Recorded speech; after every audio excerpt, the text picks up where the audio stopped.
ready to start our third annual iDeals Summit. Buenas tardes, bonjour, ni hao. Today we're going to focus on a particular theme, which is rethinking the local, reimagining libraries in a flattening world. And we want to be able to do this because we know how important with globalization that we think about not only what we do here, but how it matters to places that are beyond our geographic area. And the iDeals Summit that we do focuses on the areas of information, diversity, engagement, and access, and libraries. So to be able to do this, we kind of do a World Cafe style, meaning that we find our answers or we explore the issues in conversation. So today we're going to have a panel. We preceded this with poster sessions, and then we will have breakout groups so we can have dialogue and then come up with some particular ideas that we share in a plenary session at the end. So I just wanted to welcome everyone. I'm Clara Chu, Department Chair of Library and Information Studies at the University of North Carolina, Greensboro. And now I'm going to turn things over to, before we do that actually, the two conference or summit organizers are Dr. Nora Bird and Dr. Jim Carmichael. And I also would like to thank the rest of the organizing committee and planning committee. If you can stand up so we can give you a round of applause. Come on, don't be shy.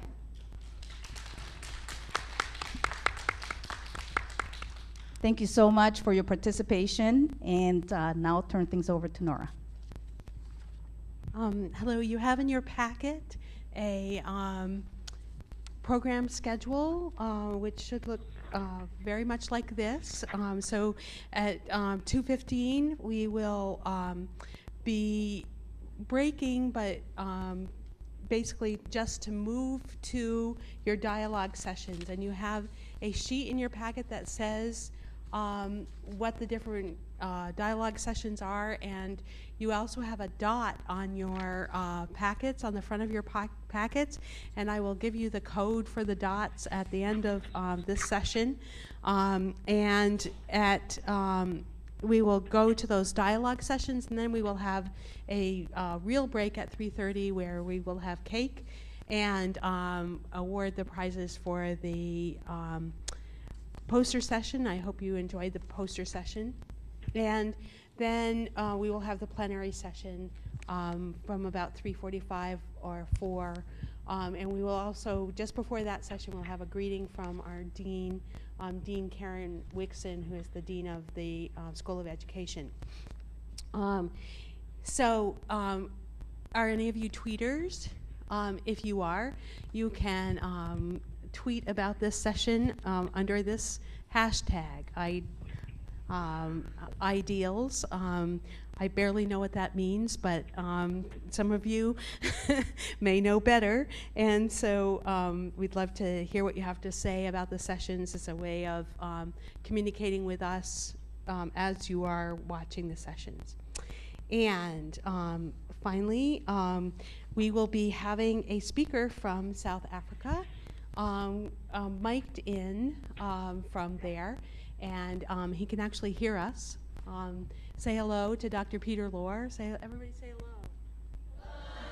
hello. Hello. So we will, I will turn this over to Jim, and Jim is going to introduce the speakers. Is that right? That's correct. Oh, okay.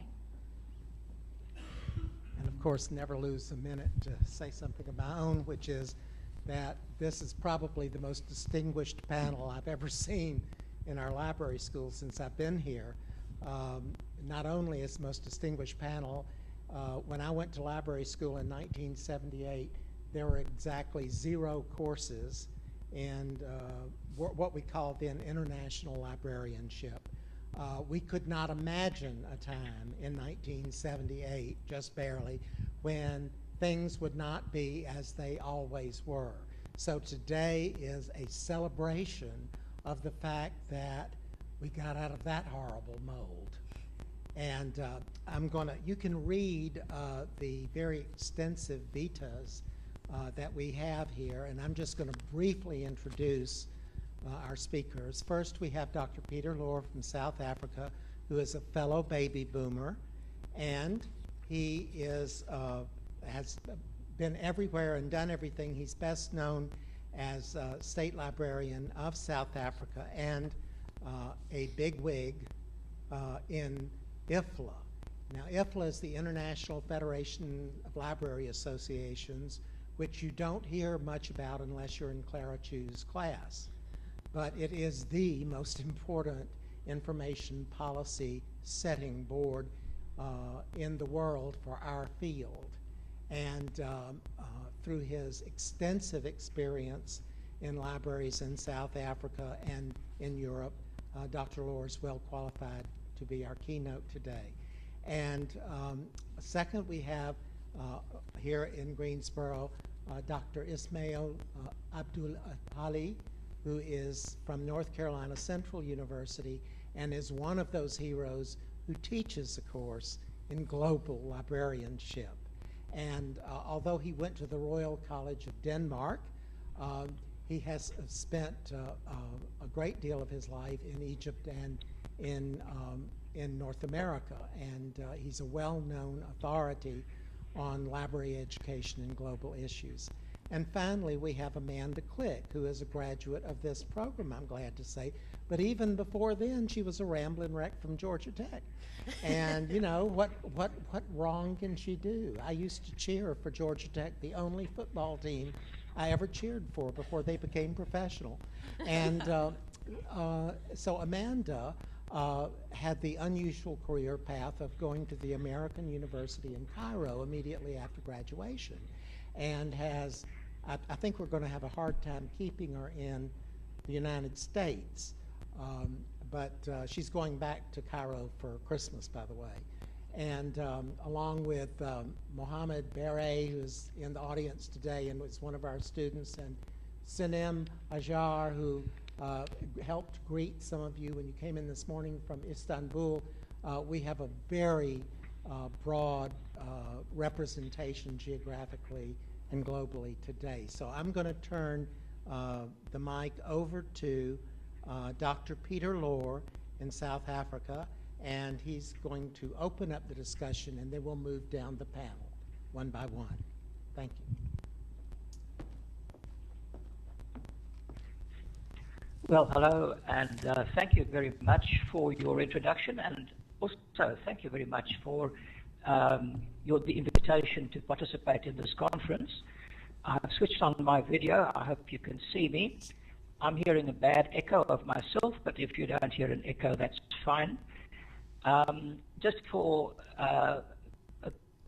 on the matter of audio, I could hear, I think, Nora, it was very clearly. Clara, I think at the beginning was very indistinct. I'm just mentioning that so you can bear that in mind when you position yourself at the microphones. Hello, if you can't hear me, please send me a message on the chat screen, and we can then remedy that. I'm not sure whether you can hear me at the moment. Yes? Yes, we can. Yes. Okay, I'm sorry. It takes a bit of getting used to. So a little bit of murmuring in the background will probably help me. My initial contribution will be a response in the form of a bit of critical exegesis of the conference announcement, which is not meant to be criticism, but really a response. And the conference announcement speaks of the promise of democratization of information. It speaks of free flow. It speaks of at least a rudimentary form of universal communication. And it mentions, I think quite correctly, the economic, the legal, and the educational barriers with which we have to deal. I'd like to start by commenting on the notion of a flattening world. And you will recall that this notion, I think, has assumed that your reference to it is to the book by the New York Times columnist Thomas Friedman. His book was, I think, very political, very concerned with the political and economic impacts of the end of the Cold War, the fall of the Berlin Wall, and so forth. And I think he sees flattening largely in terms of globalization 3.0, as he calls it. He talks about, he's got 10 points, and among them you find the point about supply chains, the outsourcing of work to countries in which labor is cheap, the entry on the scene of a huge pool of talent of people from non-Western countries, and it's very much a United States perspective. There is a threat to the United States business and to United States economic supremacy. Now, in response to Friedman's book, there has been some skepticism as well. It's been suggested that communication is still overwhelmingly local, that the degree of flattening has been exaggerated. There's been some criticism as well as of the rather non-exclusive American perspective and of the rather alarmist approach. Now, people like being scared, as we know. It sells books and movies. But the economist Stiglitz has said that, in fact, the world is not getting flatter, and in parts the world is getting less flat. And I'll come back to that idea a little bit later. So I suppose I have to say that I'm uncomfortable with the notion of a flattening world. And to me, it's redolent of a sort of a mix of technological determinism and Darwinism, the survival of the fittest idea. And one can't open an LIS magazine or journal nowadays without being offered someone's breathless version of adapt or die. The percentage of articles dealing with various forms of technology in LIS journals, in Library Association programs, and in LIS school curricula is very large. And this is almost reminiscent, I suppose I sound like a Luddite when I say this, but it's almost reminiscent to me of the earliest library schools which had a heavy concentration on library technology, like learning to write out catalog cards in a very legible library hand. What we're seeing today is the modern equivalent of learning to write a library hand. So sure, technology is changing rapidly, and we have to stay ahead. But I sometimes fear that we are getting distracted and losing sight of our values. And we're having an increasing superficiality of what the values of librarianship are about. So if the superficiality is flattening, okay, then we certainly are seeing flattening. There are people who have an interest in making us anxious and unsettled.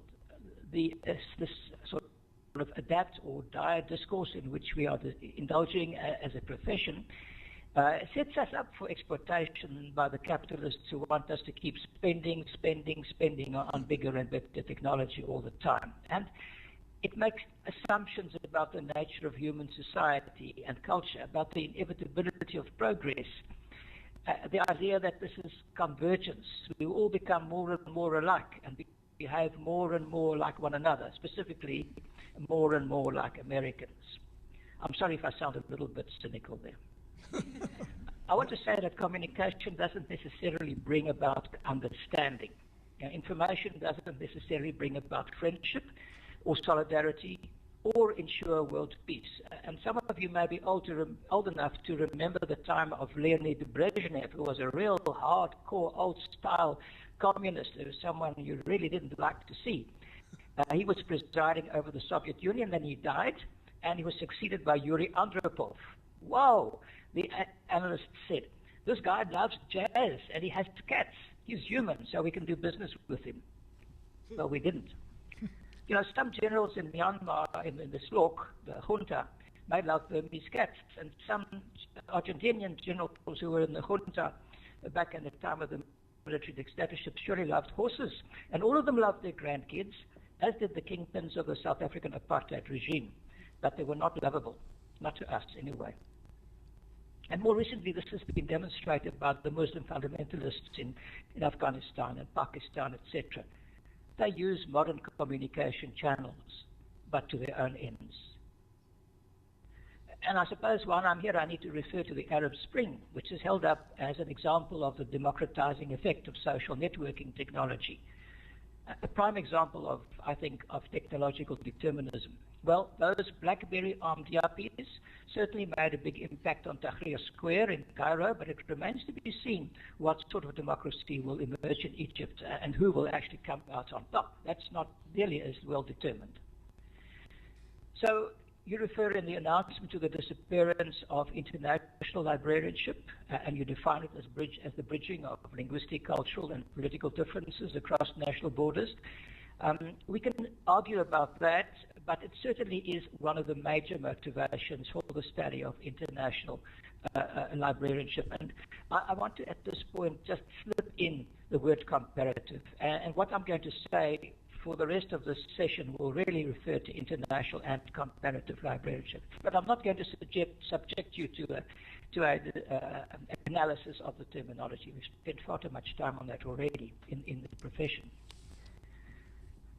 Subdisciplines and interdisciplinary fields like comparative education, comparative politics, comparative librarianship, and then also interdisciplinary fields like area studies have waxed and waned in response to political trends which determine funding priorities and the availability of research grants, among others, as well as in response to disciplinary phenomena. Think, for example, of the impact of global studies on area studies in the United States.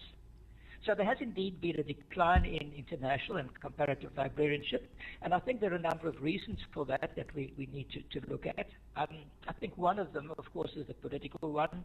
We saw the conservative trend towards isolationism and exceptionalism, the Reagan and Thatcher years, the withdrawal of the United States, the United Kingdom, and Singapore too, by the way, from UNESCO in the 1980s. And then secondly, the millennial expectations that ICTs will solve all problems, and that's what's referred to in the announcement.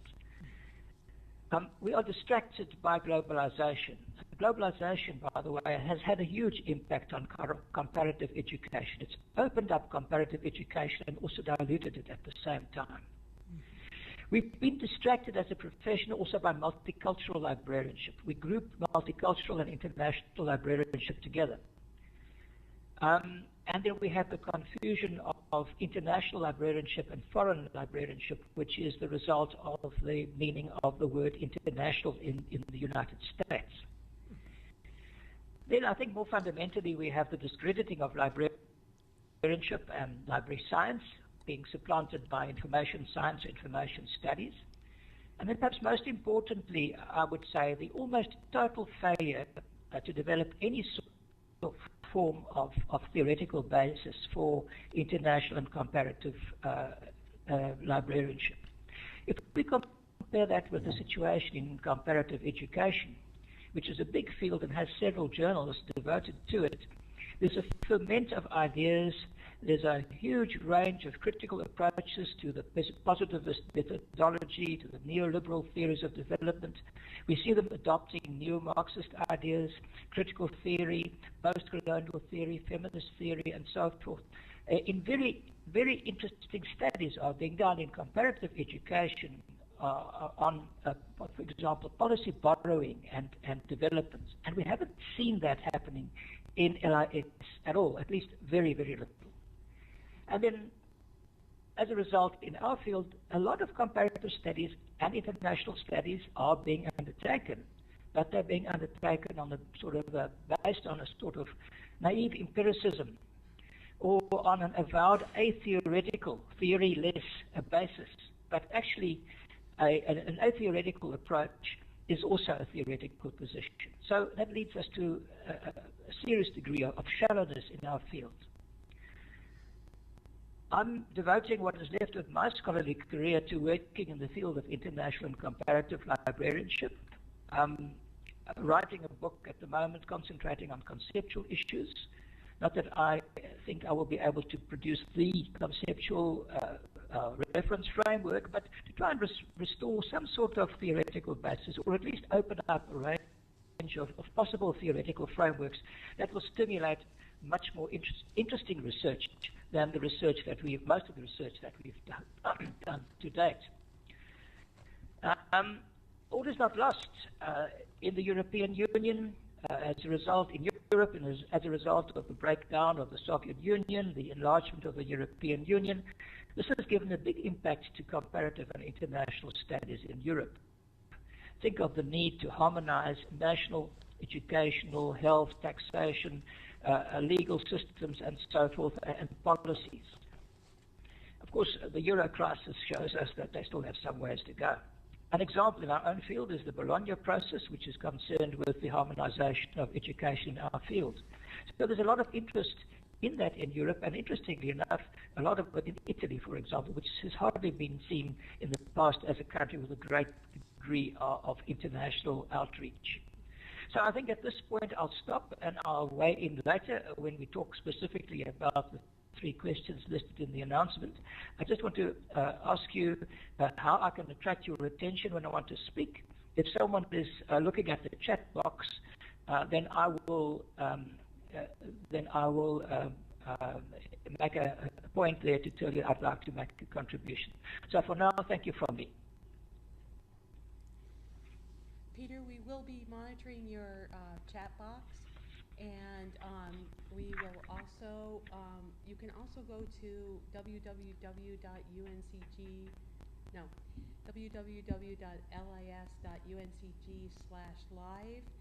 That's our Ustream link to this, and you will be able to see Dr. Abdullahi's slides from that link.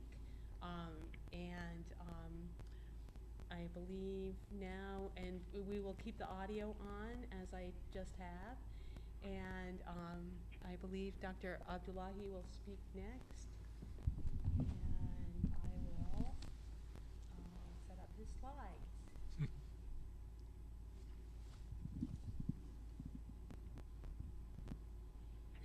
So, how do I change the slides? Point at me.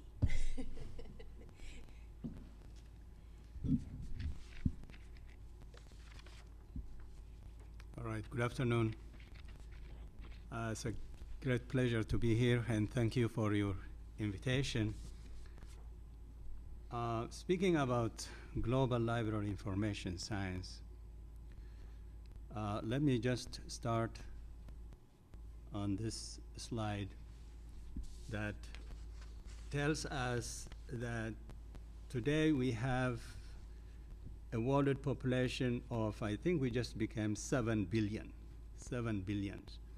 And then by 2050, according to the US Census, we are going to be probably 9 billion. That's the way we have to look at the globe when we say global. Out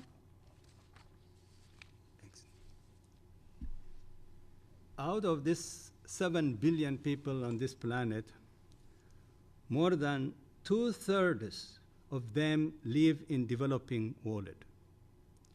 About 1 billion people are illiterate. Most of them are in developing world. Of all the illiterate adults in the world, 2/3 are women. That is our family of the globe. Now, how do we connect? How do we work together on this planet is a responsibility of each one of us. And when we look from LIS profession, it includes also all this information. First, of course, we need to understand, I will look at it because since this is a very short presentation, from a cultural point of view. In my 30 years of involvement in LIS education around the world, one area that I have seen that needs to be understood very well is the culture, because people's culture are very important. It is their belief, it is their way of life, it is their behavior, and everything. So we look at it from intercultural point of view. That means when we talk about global, how do we collaborate, how do we work together, and how do we understand each other? And how do we also establish that competency of cultural, because if you don't understand the other person on the other side of the world, then you are not going to succeed in anything that you do. That is very important, competency to have that. So cultural competency means possessing a social intelligence inside and being able to express or communicate that intelligence in meaning ways, or being able to participate in the everyday web of social relationships, even at a limited or reduced level. That is very important when you want to go out global, to have that kind of competency. And becoming also global competent means developing a non-judgmental relations. It is very important to have an attitude toward the other rather than just to always oneself. Also having an understanding of one's own cultural norms and expectation. What is your norm? Understanding also cultural norms and expectation of those outside also one's cultural box when we talk about it. Recognition that one's own worldview is not universal. Okay. Because people have their own views in other parts of the world. Recognition of ethnic differences. The world is made up also of various kinds of ethnic differences, and how do we understand and how do we communicate with them? So that is very important. So also the path to intercultural understanding, when we talk about it, first, of course, you have to have an awareness that you have to know that these people you are going to communicate with, you are going to work with, and then develop some kind of cultural knowledge in many ways. It requires that you have to have some kind of a skill, because that will enable you to have some kind of tolerance. Because what we lack today in the world, if you ask me, in many ways is that part, tolerance. And that comes because of not having enough awareness. Then, with the tolerance comes cultural competency in many ways. That one becomes competent, he understands, he can communicate, she can communicate, he can communicate, and collaboration can be established. That Dr. Lohr is talking about and Friedman is talking about flattening of the water does not happen if that understanding is not really in place in many ways. Otherwise, you are going to face a lot of mountains. Path to misunderstanding, on the other side, that creates many times conflict is, one is apathy, of course, which is also ignorance. Creates what? A stereotype. You know, they are like that. They are such, we can't fit there. You know, all those kinds of things we hear on daily basis, even from the media. Many times when I hear the media, I'm just say, what's going on? Then it creates also misunderstanding, conflict, and violence instead of collaboration, instead of that competency of understanding in many ways. So the issue of global and international, when we talk about, that means you have to switch, you have to change the gear from nationally oriented field of study to international. That means you have to look in the global perspective rather than just from a narrow point of view of probably your own. Then if we take, for example, countries like, example, Federal Republic of Germany, the United States, or some, let us say, Western countries, versus Kuwait, India, South Africa, and Argentina. I'm talking about students in this part of the world. Probably students from Federal Republic of Germany and the United States, probably they will learn only about their own cultures, about their own issues, about their own views, about their own opinions. But the students in Kuwait, India, and South Africa, probably they will learn also not only of their own, if they have enough resources, but they will learn more about United States, more about Europe, maybe another part of the world. So automatically, through the education that they get, they also they are also exposed into international arena. So we have to think of that also, the kind of education we learn here. Does that expose us to international views, to international opinions, or it just gives us our own in many ways? It doesn't really include us. with other parts of the world. That's when we talk about globalization, because others have a better advantage over us in many ways. So global librarianship, when we say, is the process by which a nationalistic library school topic, an entire curriculum or an entire school is changed into one with a significant and varied international thrust. The process by which it is permitted with international policies, viewpoints, ideas, facts, and so on. So if we wanted to move into global librarianship or information science, then all these views in other parts of the world has to be included. So that means a change from national to an international mode. So you have to shift the gear in many ways. You have to shift, okay? Moving from national concentration to international concentration in many ways.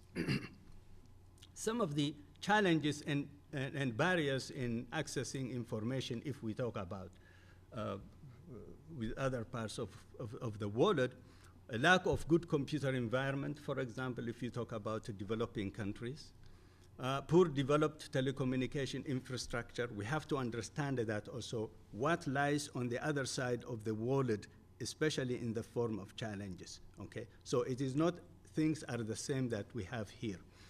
Few qualified people to maintain equipment, for example. You have large literate or semi-literate population. Many times also, as we know, probably Dr. Lowe knows this better when he was the Secretary General, if lack of foreign exchange is also a big problem. Lack of national information policies, for example. In many nations, things are restricted, websites are blocked, there is a lot of censorship, that kind of thing. Lack of ability to upgrade obsolete equipment. Those are just some of the challenges. Next. Other current problems you can look, especially when looking at from developing countries, is deregulation of economic activities, for example, privatization of functions once public, for example, like education, healthcare, commercialization of activities once social, for example. There is also a change there with this globalization we are talking about. The World Bank's structural adjustment program that mandate also privatization, currency devaluation, removal of trade restriction, cuts in subsidies, severe reduction of services such as health and education. Those are also the challenges in many ways when you are trying to create collaboration. What has changed? What have we changed? What did this globalization has changed?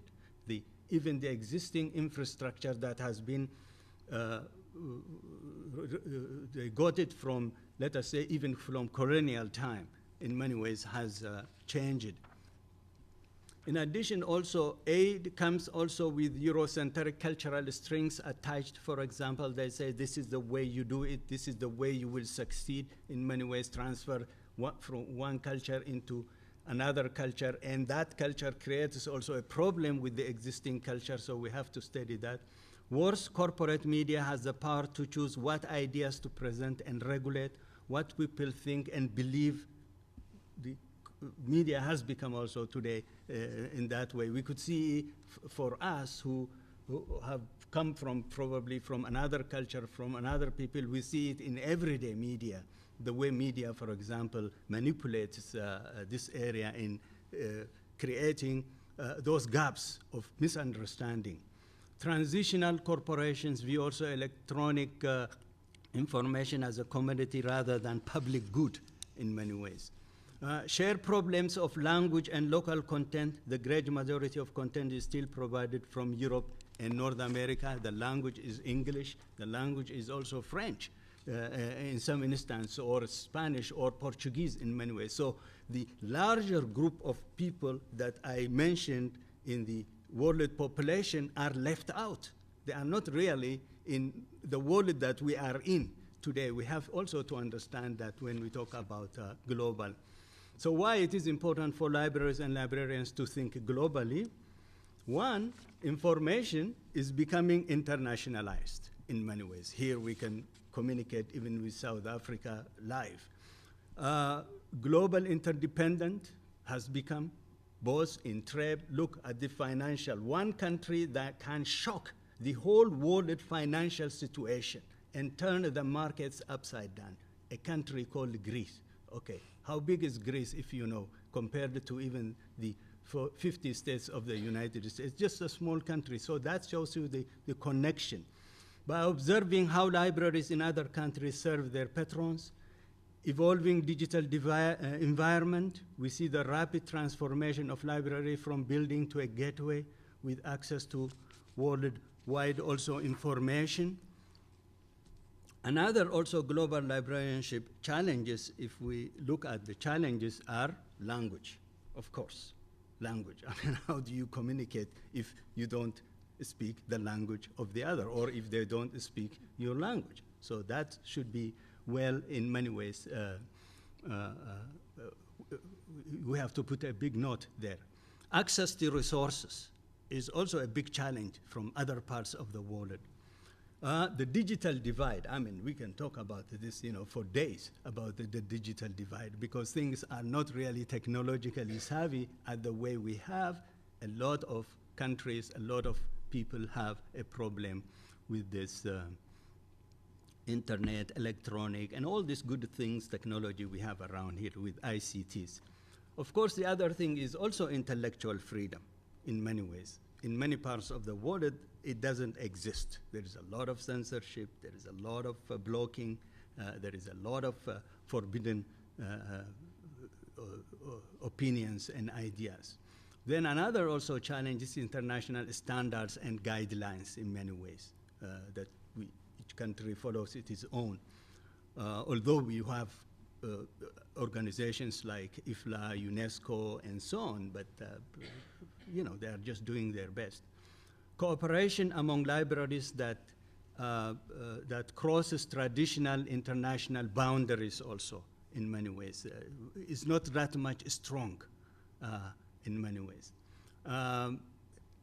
Another is the emerging digital library. So all these things that I have just thrown out is something that we need to think about when we say we want to have global library information science, we want to go global, or we want to learn global in many ways. I think I will stop here, and then we'll take question and answers. Yes. Thank you.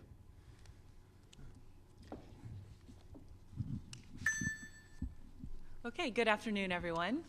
I'm Amanda Click. I'm really excited to be back here. I haven't been back to Greensboro since I moved back to the States this summer, so it was a fabulous opportunity to come over and see everyone and be a part of this panel.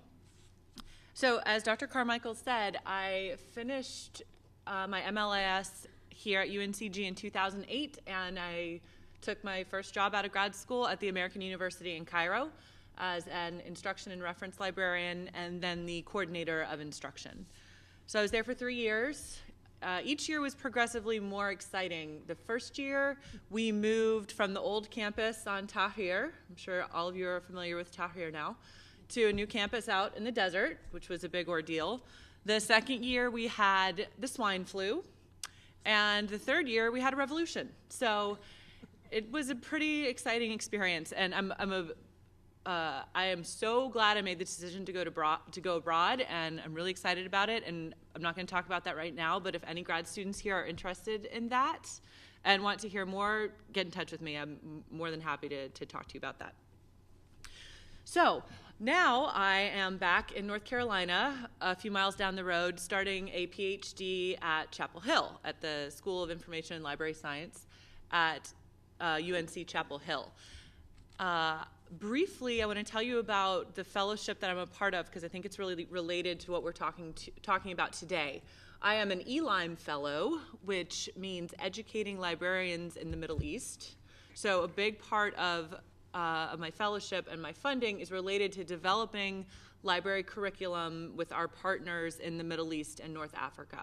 And I think I will return to that more a little bit later. My research interests include information literacy in the Arab world, library services for non-native English speakers, development of the teacher librarian, assessment of instruction. These are all things that I've been focusing on over the last few years and will continue to be focusing on throughout my new phase of education. So I'm going to talk to you about the things that I observed and the things that I learned while working in Egypt. So I think I'm going to take a pretty practical angle here. So first, I'll talk about some of the barriers to information, which are referenced in the description for this panel. So, or for this summit today. First, it's important to think about economic barriers, right? In Egypt, for example, high-speed internet is available, and it's pretty decent. And from my perspective, it was pretty cheap. It was pretty inexpensive. However, you know, it was inexpensive and it was affordable for a foreigner living there, but that doesn't make it accessible to the vast majority of the Egyptian population. I also want to say some of my observations about Egypt can be applied a little more broadly to when I say MENA, I mean Middle East, North Africa, so to the MENA region, or possibly even to developing countries in general. So I'm going to share with you observations about Egypt, some of which I also observed elsewhere in that part of the world that can probably be applied more broadly, but I'm not making overarching assumptions about every library in every developing country in the world. So back to the internet. In Egypt, the estimated internet user per 100 inhabitants was only 1% in 2000. It went up to 4% in 2004, and by 2009, it was up to 24%. So just for the sake of comparison, in 2009, the internet penetration in the United States was 78%. So obvious economic issues, access to computers, just to the equipment, access to the internet, even access to power in some parts of the country. As far as legal and political issues, the government in Egypt did not directly censor the internet. So I never tried to go to a blog or go to a website that I could not access. However, Mubarak's regime did follow a number of bloggers that were critical of the government. They followed them very closely, and these folks were arrested regularly. I mean, for years and years prior to the revolution. That was part of Mubarak's regime, part of their cracking down technique. A lot of you probably saw in the news that the internet was turned off during the revolution. I woke up on a Friday morning. It was the day of rage, and our internet and cell phones had all been turned off. The cell phones just remained off for a couple days, the internet a little bit longer. And one thing that I thought was particularly interesting about that, Dr. Lohr mentioned the role of social networking in the Arab Spring and in these different revolutions. I've read, and obviously that played a large role, and that's an important way for people to communicate, especially the particular group of young Egyptians who are protesting in Tahrir and leading the movement. I have read recently a couple social scientists who are theorizing that the government turning off the internet and turning off these communication devices actually increased participation in the revolution. So if you can't text your friend who's in Tahrir, well, then you might just have to go down there and find them, right? So there hasn't been a lot of empirical research done on this yet, but that is a theory that I've been reading about lately. And it makes sense to me, actually. That morning, I lived in a very central location in my neighborhood, and that morning, when everyone realized they couldn't contact each other, people just started showing up at my house. Every hour, the doorbell rang, and then we end up with this group of 10 people, so it brought people together physically, which is a very important part of protest, right? We'll talk a little bit about educational issues. Let me say first a little bit about AUC.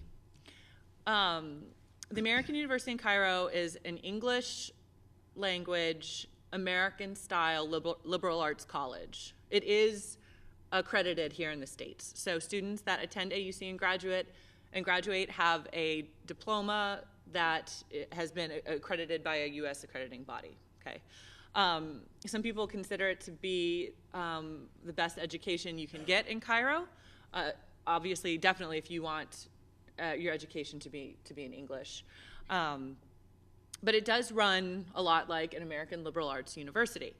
It is also expensive. So it's probably about average by our standards for a liberal arts school, maybe even a little on the lower end. But for the majority of Egyptians, it's extremely expensive. And it's out of the reach of many Egyptians financially. So I just want to say up front that the student body there is a little bit different. It's not exactly a cross-section of the population. Okay, these are wealthier students. These are a lot of students that went to international schools who have already done most of their education at a private school in a French, British, or American system. So yeah, it's certainly not across the board, and AUC does have programs and scholarships in an effort to kind of diversify the student body. But I just want to make clear up front that student body isn't necessarily representative of the country as a whole. So some of my observations from teaching there are specific to that group of people, and some of them are relevant to a larger population. So in Egypt, the literacy rate is 66%. The education system is very different from ours. The government provides free education at all levels. So there are government schools, pre-K through 12th grade. But the teaching style is different. And this is in the process of changing.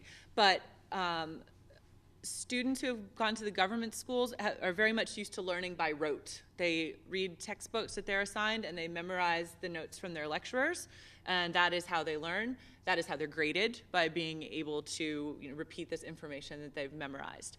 So showing up in a situation, an American-style university situation, where you're being asked to do a lot of research and critical thinking is a new experience for a lot of these students. And often, students will have never used a library. So particularly in Cairo, there are quite a few public libraries, because Suzanne Mubarak, the ex-First Lady, that was her big project. So internationally, you can see First Ladies like libraries. Who knew? So. But there aren't a lot of school libraries. That is not as common, and students generally arrive to university without having been asked to really do a lot of research or to use these develop these critical thinking skills. So access to libraries is an issue. Critical thinking skills is an issue. In general, there isn't much of a book culture in the Arab world. People read magazines, they read newspapers, but there's not a book culture or a reading culture like we're used to. Now, particularly in Cairo, the publishing industry has increased a lot over the last few years, so that is changing. But these are all, these are the main barriers to information that I observed over the last few years. So I want to talk a little bit about how we can improve communication, how we can support dialogue between cultures. And this way we're promoting the free flow of information, right? I think that there's a pretty simple answer, and I think that is developing partnerships and developing relationships and working on projects with people all over the world. I'll give you a few examples of that. And I'm talking about individual partnerships. I'm talking about institutional partnerships. All of this are positive ways to increase communication. So, as I said, my fellowship at UNC Chapel Hill is focused on building partnerships between our program, the American University in Cairo, and a university in Morocco called Al Akhwain. So the goal, and this is funded by an IMLS grant, and the goal is for us to develop library, like LIS education in these countries. Because at this point, in that part of the world, you can get a BA, an undergraduate degree in library and information science, but a lot of times people are encouraged to go abroad for higher education, for masters and PhDs. So we're developing this partnership to work with these two universities. While I was overseas, there is a organization called AMICAL, which is this always takes me a minute, American International Consortium of Academic Libraries. So this is a group of libraries in American-style universities all over the world.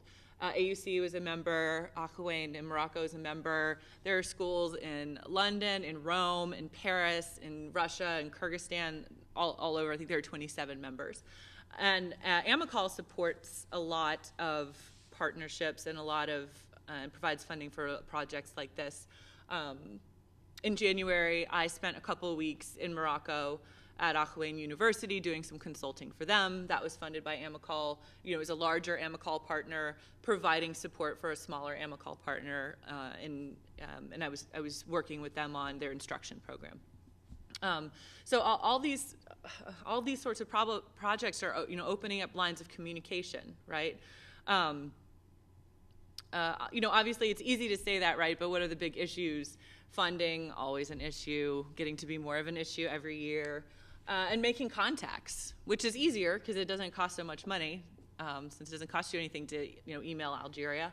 But all I'm trying to do is acknowledge it's not quite as simple as I'm saying, right? Another important way I think to increase this communication is by doing your research. And when I say this, I mean two different things. One is preparing yourself to work within a culture that's unfamiliar to you, right? So this is going back to what Dr. Abdullahi was talking about. You need to understand your own culture, and you need to understand the cultural norms outside of your box, right? And obviously, you can read as much as you want, and that is not going to make you completely prepared to be dropped in the middle of Cairo. It really doesn't, but it helped a lot. So, developing your own understanding as much as possible. Secondly, when I say do your research, I mean this.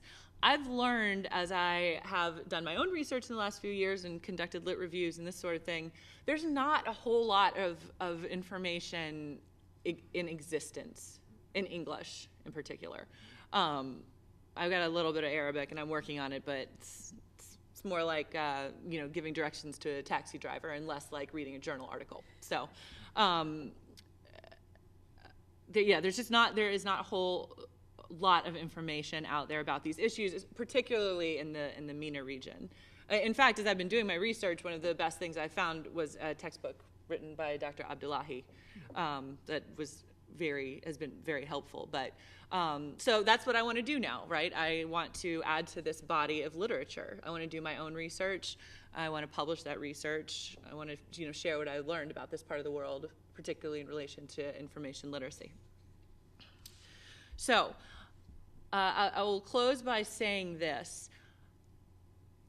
It's important to keep in mind that there are some barriers that I can't take on, right? That one librarian or even a group of librarians, it's just too much for us. Like, even if we all work together, we're not going to be able to topple the bandwidth monopoly in Lebanon that causes their internet access to be some of the slowest I've ever experienced since dial-up, right? Even if we all, storm the Mugama, we're not going to be able to convince the government to free jailed bloggers. Okay, there are some issues here that are just beyond us, right? That doesn't mean you shouldn't be aware of them, and you shouldn't have a deep understanding of these issues. And regardless, individually and as a group, we can build global collections, we can share our knowledge, and we can learn from information seekers and professionals all over the world. Let's have a round of applause for all our speakers.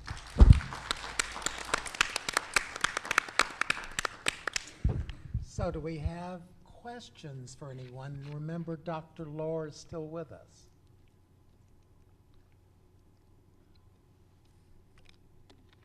There's one.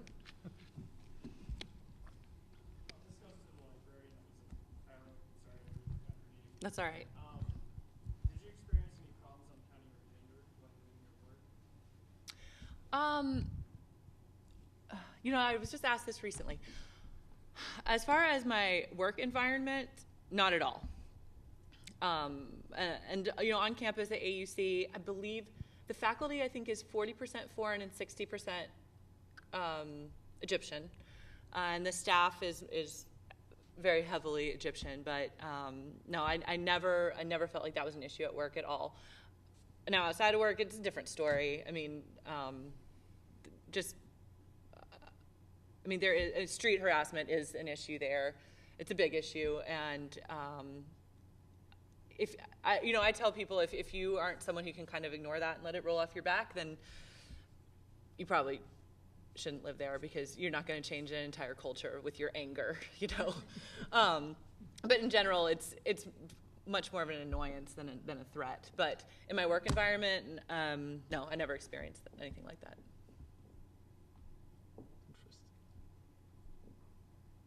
Sure.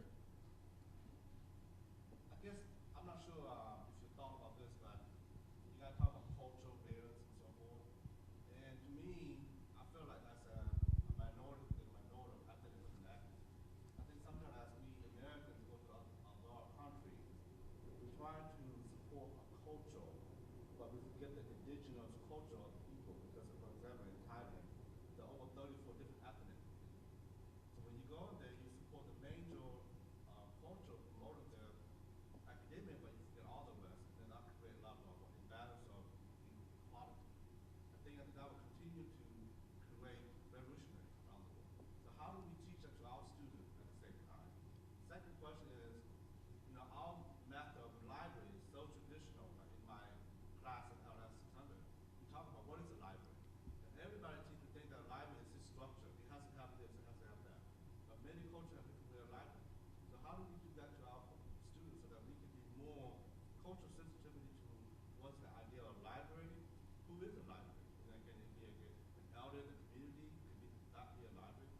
How do we address these issues so when we go to the work abroad like you in Cairo, so we can clearly connect those together and create some kind of learning center? Because like a lot of American universities abroad are very expensive. It's only for the wealthy, and we continue to get information to have, but the have always digital divide or like information divide. So how do we connect all that locally to the international?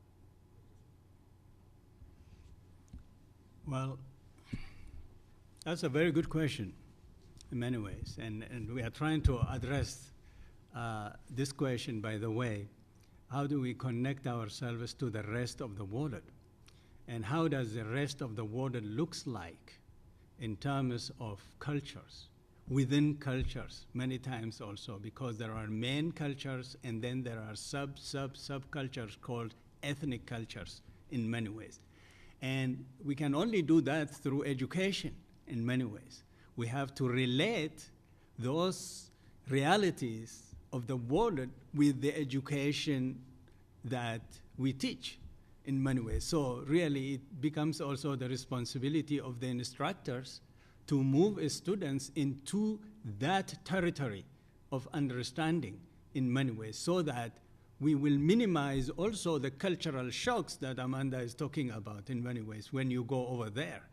You go there with understanding in many ways. If you talk about Thailand, if you talk about Ethiopia, if you talk about Sudan, or if you talk about South Africa, there are also many cultures within those, what you call ethnic traditional cultures in many ways. And that's why I started with a definition of culture, so that how you prepare yourself when you are trying to establish collaboration with an institutional collaboration or individual collaboration. It requires understanding. And that, what does it mean, that understanding? That means you learn about that culture so that you can communicate properly in many ways. Because what I have seen, or what we see in many instances, is not really proper communication. Either it is one culture dominating the other, especially the Western culture dominating the other, and the other culture feeling inferior or isolated or marginalized in many ways. So that is not really a good communication, because a good communication requires that the receiver and the sender understand each other. The other question about libraries, of course, the librarians have always have to assume responsibility to educate their users also what we mean by libraries. How important is a library in the life of people? How important is the library to the community? The value of the library, not just the usage. People know only to use the library. That's what they say. Now there is an internet, so there won't be a use for a library, because they only see it from as use. That means from accessing, not from the value of the library to the community as their memory. Can you imagine if you throw out your memory, what happens to you? You can't even find a way back home. Okay? So we have to teach the public the value of the library, also students in the academia, also the community. Then they understand why we have the library and why the use of the library is important for them. You want to add? Well, I just have a couple comments to make about access. I was really surprised because coming from here in particular, right? I feel like Jackson is very open and very much part of the community. When I got to AUC, the library is on lockdown. Nobody comes in who doesn't have an AUC ID. If you want to be a visiting scholar, you have to go through a long process of paperwork and getting a badge and all this sort of thing. And I guess it's less of an issue now that the campus has moved out into the desert, but and I don't know honestly if it was different when the campus was right in the heart of Cairo in Tahrir, if it was a little more accessible to the public. Now the campus in general is less accessible. But anyway, I just want to make a point that I was surprised by that. And I think probably one of the solutions here is, well, I don't know if I want to say solution, but I guess what we're doing at this point is starting from the top, right? Like you said, we are these American universities abroad end up educating the upper classes and the wealthier students. So from that point, it's got to trickle down, right? We've got an in. We're teaching students. We're teaching 5,000 students, but then you have that opportunity to reach out to the community, to develop partnerships within the community, and try and provide training, try and provide access at that point.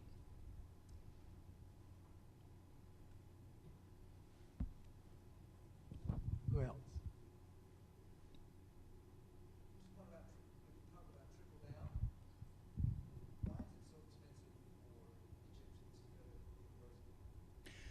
Well, I mean, there are two angles here, right? The one is that I want to say that the annual tuition is $14,000,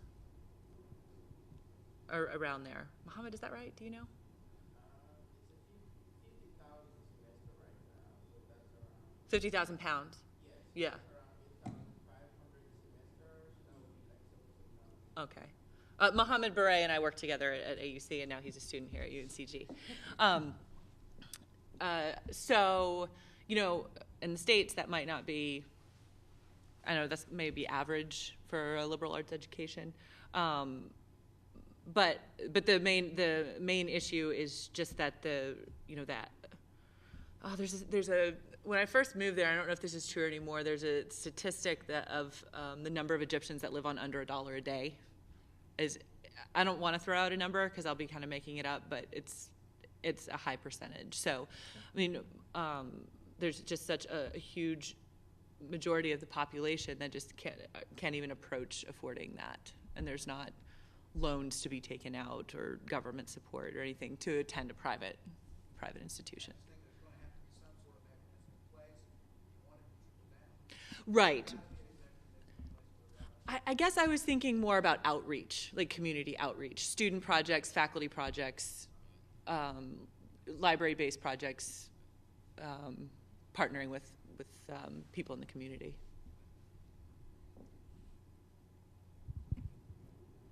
Yes, Clara.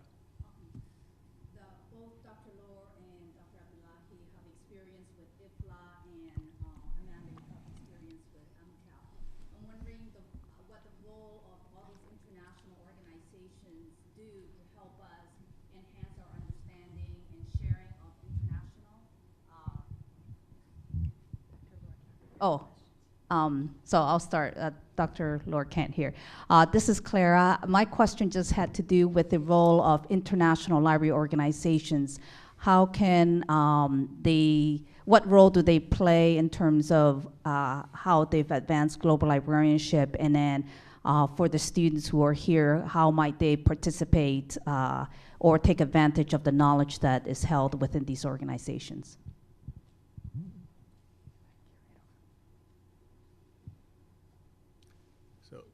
Is Dr. Lohr there? Yeah. Yes. Okay. Let him go first. Can I come in? Yes, we can hear you. Thank you. I suppose this question is really made for me in the sense of that I was involved with IFLA for quite a while, and in fact still am involved. I think there's a whole range of ways in which an organization such as IFLA and similar organizations such as the International Association of School Librarians and so forth can play a role. For one thing, the networking that takes place during conferences, although difficult to quantify, is incredibly valuable. The exposure of people to one another, the exposure of visitors to the host country, the exposure of visitors to one another, working together in standing committees of the IFLA sections. That's where the real interesting work of IFLA gets done. And if you ever go to an IFLA Congress, remember that you're always welcome to audit a standing committee. You're welcome, and you might get roped in to do a spot of work if you raise your voice, which is a good thing. It's a way to get involved. So I think that's one way. And then, of course, the solidarity of participating in programs which promote library development in developing countries, which promote freedom of expression and freedom of access to information, and which promote the centrality of the library in the information society. These are all activities which are really very, very valuable, and I would recommend that every librarian should at some stage in their career try to attend an international meeting such as those of IFLA. It can be a life-changing experience for you. I wanted to also add that one doesn't have to go to international conferences or belong to international organizations to get that exposure. The question was asked here, why do we need to rethink and reimagine the local library in a world that is increasingly international? International doesn't mean uniform, and I think it's local libraries have an important role to play in making local communities aware of the complexity of the world in which they operate. The librarians, to start off, should be aware of how international decisions, such as international conventions on intellectual property rights and everything that goes with that, how those international developments actually affect them at the coalface. But local libraries can play a useful role through, for example, multicultural programs. The United States has a very diverse population. You have wonderful opportunities for multiculturalism. And there are things like sister library projects, where libraries in the US can link up with libraries in other countries, where you can swap information, have staff visits, have programs. Lots of that is being organized through the American Library Association. I think that's a wonderful scheme. I think perhaps I better stop here because I think we're running out of time. Yes, as Dr. Lohr has said, the importance and the value of these international organizations like IFLA and the ASL, or the International School Librarians, and others are very important to bring librarians together from different parts of the world, developing and developed, to exchange ideas, to learn from each other, to network, and so on and so forth. But I just want to add, from my observation, since I've been participating in many years and working also with librarians from developing countries, some of the concerns, for example, beside learning and networking from each other, that this association is, especially conference or meetings, are set up with the standards from developed countries. So that means the financial, the registration, the hotels, and so on are based on the income of the developed countries, let us say librarians. So many times developing countries librarians, they can't afford it to attend this, even though they wanted to attend many times. Although they find sponsors and that kind of a thing, it becomes too expensive. So I have seen many of my colleagues started to worry for the next conference based on the financial aspects rather than on the subjects or the field that they wanted to address in many ways. So that is another challenge that one has to look at. For example, when you are organizing an international conference, is this really affordable for this kind of a world? Because 3/4 of the world population, in many ways, live in developing countries, as I have said. So many times the standard of this participation in terms of registration, in terms of hotels and so on, should meet really in some way in kind of affordability of these countries, so that most of their concentration, I will say, will be based on the issues that they wanted to address, rather than the financial things that they have always to worry about. But on the other side, this type of organizations like IFLA has a lot of value for them, because by coming together, they also establish some kind of guidelines, like the Public Library Manifesto, guidelines for LIS education, and so on and so forth. And this helps also many developing countries to take these guidelines and manifesto to their governments and try to establish some kind of a standard in library service to their own countries. So it has a lot of usefulness in coming together. Are we ready? Just to add one comment, Yes, go ahead. please. I think that what Ismail has said is very, very true, and it's a big challenge, and no amount of Congress attendance, grants and bursaries can really ensure that everybody who deserves to be there can attend. But there's one small, quite practical point that you may want to bear in mind if you organize any conferences to which you want to invite people from other countries. And that is to give them lots of advance warning. Let them know well in advance. I keep receiving invitations to conferences in various countries with just a month's notice or 6 weeks' notice.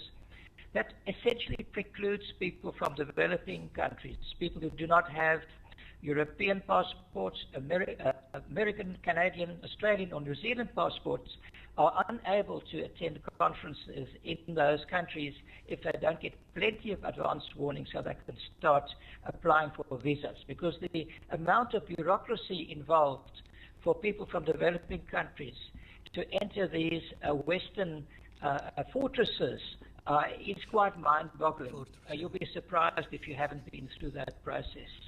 Thank you. Okay.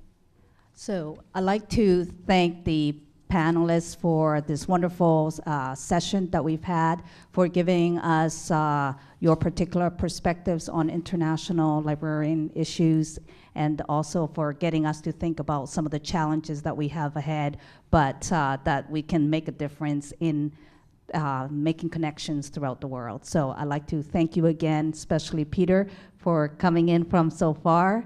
And this dialogue doesn't have to stop here, because I wanted just to end by highlighting that Dr. Abdullahi has published the most recent book on international and comparative librarianship, and Dr. Lohr will be coming out with his book next year. So you have a lot of resources to work with from the panelists here. Thank you so much. Thank you. And Nora was going to tell us the particular breakout group so we know where to head next.